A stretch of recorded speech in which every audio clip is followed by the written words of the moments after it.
Hello everyone, welcome back to Total Football Talk. Thank you very much for joining me. I've been away for a little bit. I've missed some of the news. Obviously, we've had the Derby result. Had a few shows out before the Derby result. Absolutely shocker.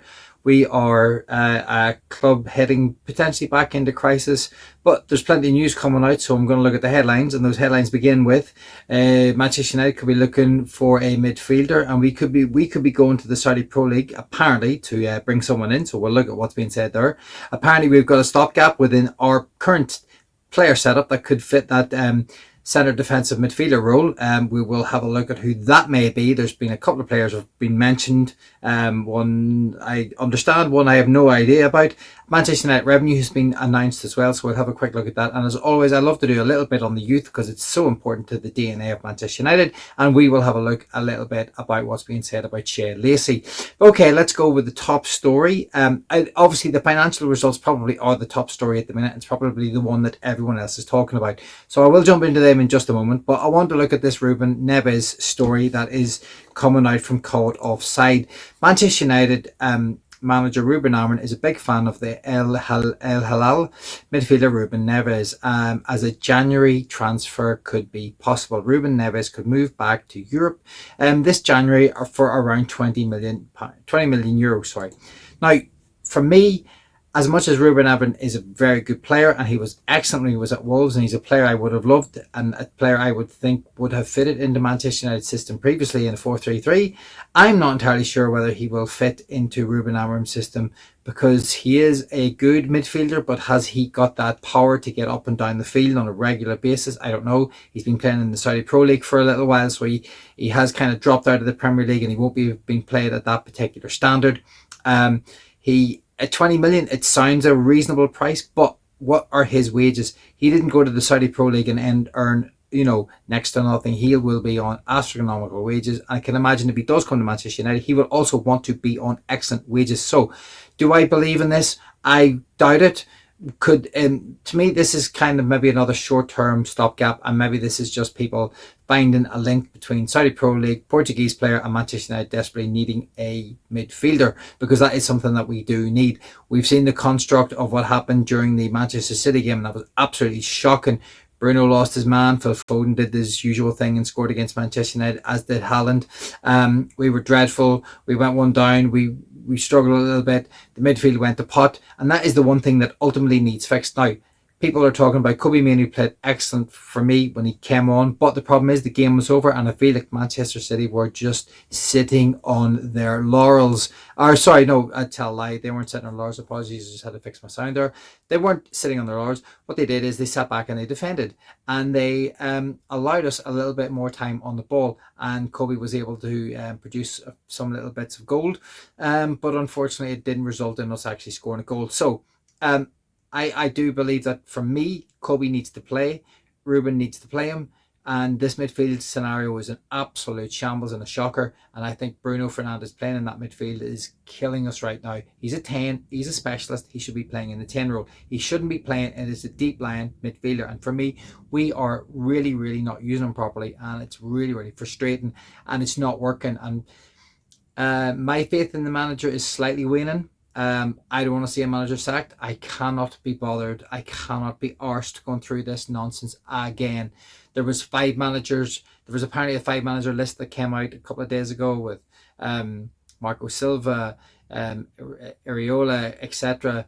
The Crystal Palace manager, Glasner, all nonsense.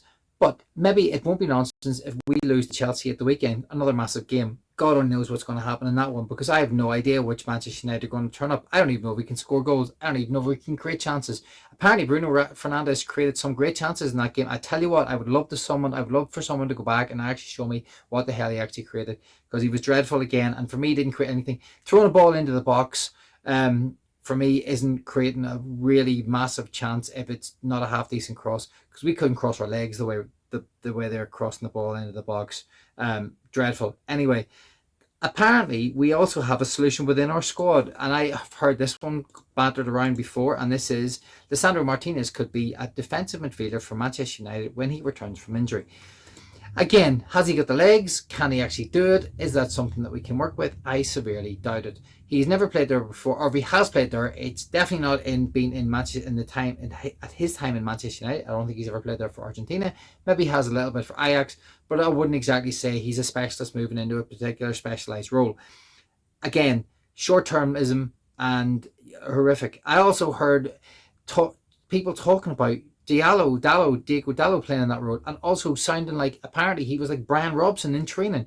Training is one thing, and we don't train with the intensity as maybe what we did back under Sir Alex Ferguson, because then they trained, then they played matches. They, as the player said, then they played harder matches in training than they actually did when they went onto the field. I don't even know. God knows what we're doing in training at the minute, because this side is sending me under with the way they're coming out onto the field and inability to run after a ball. Luke Shaw getting burst off it, just absolutely soul destroying to watch this right now. But Lisandro Martinez, what do you think? Do you think we should have Lisandro Martinez in as a defensive midfielder? Would you take Ruben Neves in? Maybe Ruben Amorim should play himself in defensive midfield. But would Ruben Neves do the job for you? Would you be happy for it? Guys, please get your comments in below. I'd love to hear from you. And to do that, please subscribe to the channel. Please hit the old subscribe button. That would be magic. Please hit the thumbs up. If I get 10 thumbs up on this, it would be absolutely gold. Thank you very much. And yeah, now that's where we are with the midfield scenario. Now let's move into the financial results, which are very, very interesting for now. Info: Manchester United have announced a record revenue of 665.5 million, despite not having Champions League football. That's record match day revenue, highest ever ticket sales membership, and record commercial revenue. Now, what I am fascinated by is record match day. Jesus Christ, we are going to this. I haven't been to the ground for a long time now. Lots of different reasons, financial, family, whatever. But record financial match day revenue increase.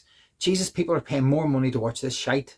My God, what are we doing? Like, they're just putting the prices up, and we're having to consume nonsense and dross and garbage week in, week out.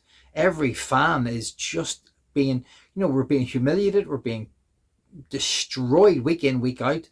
Whether it's in the media, on social media, whether it's in the grounds that we go to, the City all doing the Poznan. I don't understand that stupid bloody Poznan thing anyway. It's not even their celebration, stole it from someone else. But anyway, they were doing it at the United. It's all humiliating, all the usual. But somehow we are making a profit, and this is fascinating. So this is what else is what another little thing that came out. So Manchester United announced the profit of 665.5 million in 2005, and that's with no Champions League football. Operating in losses fell to 18.4 million from 69.3 million, and that's with a 36.6 million exceptional costs, like the loss of Eric Ten Hag exiting the club. Matchday and commercial revenue both hit record highs, boosted by ticket sales and Snapdragon deal. And the guidance for the 2026 revenue is 640 to 660 million, and that will be adjusted by EBITDA between 180 and 200 million. Now, I am not a financial expert, but what I do know is the ticket prices are going up, and we're still being able to bring money in from sponsorship. Fine. But that will run out at some point. We won't be able to maximize that any further than what we're doing. And next year, because we don't have Champions League football this year, we will take a hit. So there will be a financial loss. They can tighten everything up as much as possible, which is great in some ways, streamline the business. I get all that. But we will make a loss next year, and we're going to have to try and still find a way to reinvest into this squad. And we're going to have to try and sell players on. Yes, we will make some money if Marcus Rashford goes and Højlund goes. Højlund's off to a flyer. He's scoring goals at Napoli. I'm not surprised. I hope the kid does well. Marcus Rashford may bring us in some money. So there are some players next year that will bring us in some money to help sort of nullify the issue. Then there's the potential talk of Manchester United going out to foreign land, to the UAE, etc., to play these mid-season sort of friendlies to try and cope without the Champions League football to generate some profit. That may well happen, and maybe we will do that, and maybe that's how they're going to try and balance the books next year. But it's as a long-term solution, we've got to try and get back into the Champions League. and Sir Jim Ratcliffe thinks this team's good enough. Oh my God, we're dreaming. So this is what Omar Berada had to say. And apologies, guys, I've got dyslexia. Sometimes I can't read these out as well. I should be able to. So Omar Berada talks about the record revenue. To have generated record revenue during such a challenging year for the club demonstrates resilience, which is a hallmark of Manchester United. I wish this hallmark of resilience was demonstrated on the football field, because it certainly isn't at the minute. Our commercial business remains strong, and we continue to deliver appealing products and experience for our fans, and best in class value to our partners. Well, I'm not going to read the rest of it. What's he talking about? Best in class? We're certainly not on the football field. Maybe to our partners, what are our partners watching? Are they watching it in a parallel universe and watching us, go back to the 1999 team that actually was delivering on all fronts, both commercially and on the football field? Because we're certainly not doing it now. As he goes on to say, and as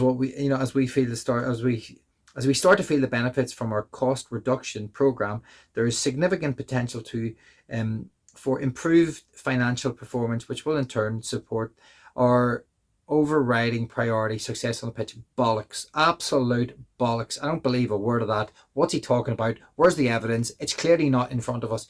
They've done some stuff. Okay, training ground, £50 million facelift, brilliant. They have maybe slashed the good people have lost their jobs. Maybe they did need to streamline the business. Did they need to streamline it as much as they did? I don't know.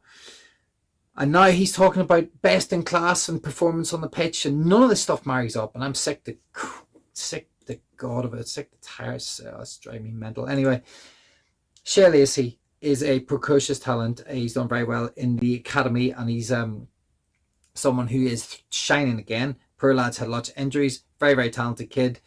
Shea Lacey is impressing at Carrington, and as a result, the club is now considering a well-placed loan for him in January if he is not in the first team squad under Ruben Neves. Now, I actually don't know how this kid gets into the first team squad, because, he's very, very talented, could go a long way. I just don't know where he fits. He fits as a 10 for me. That's his position. Has he got the ability to play the 10 role?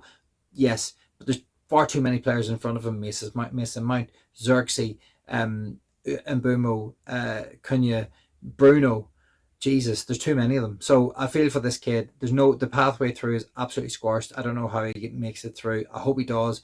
Look at Alvaro Fernandez for Real Madrid. We squandered that.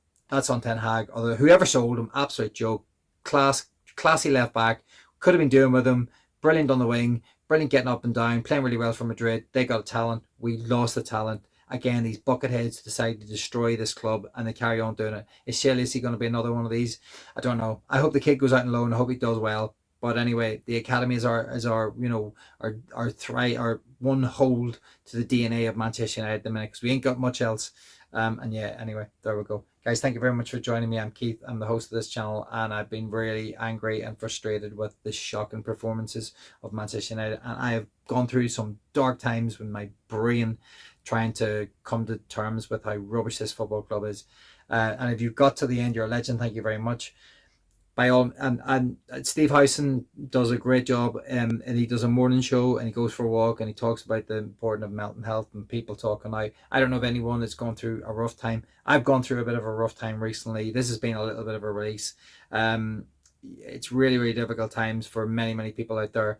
Talk to people. Please always talk to people. Get your comments in below on anything that I've talked about, or even if you just want to join the old tribe and just say anything. I'd love to hear from you. Okay, guys. Speak to you soon.